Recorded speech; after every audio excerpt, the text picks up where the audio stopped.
So like you guys can see, it's actually easier if you just leave it on your board. Just make sure that you're kind of looking at it from the side, getting low.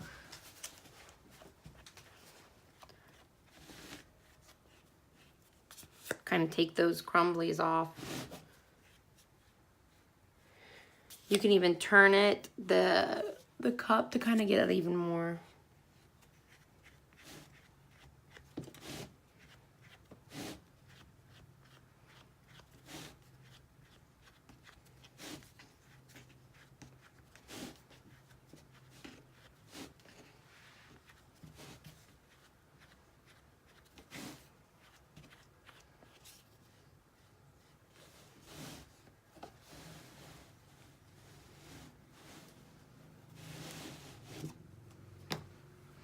So now what you guys can do is you can take a really only lightly damp sponge. Please don't soak it like crazy.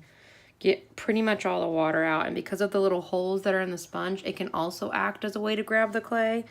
So if you really want it to be super smooth before adding on your things, you can do this with the clay. Again, support the inner walls. I have a little tough spot over here that kind of looks like a dimple. That's not going to come off with the sponge, so or it's not going to smooth out. So I need to go back with my smoothing tool and get that smooth, and then go with my sponge.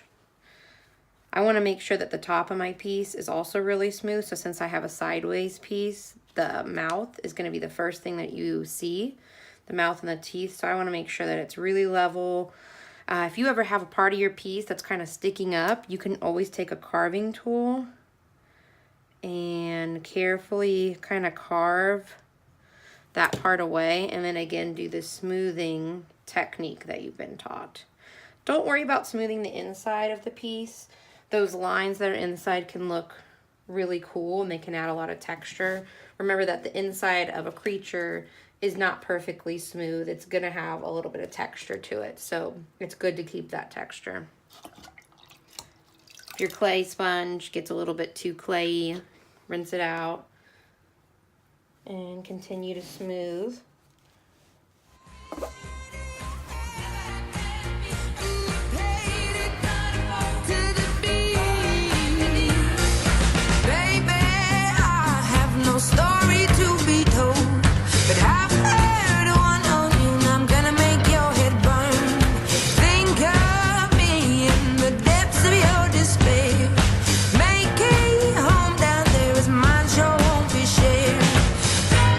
The sky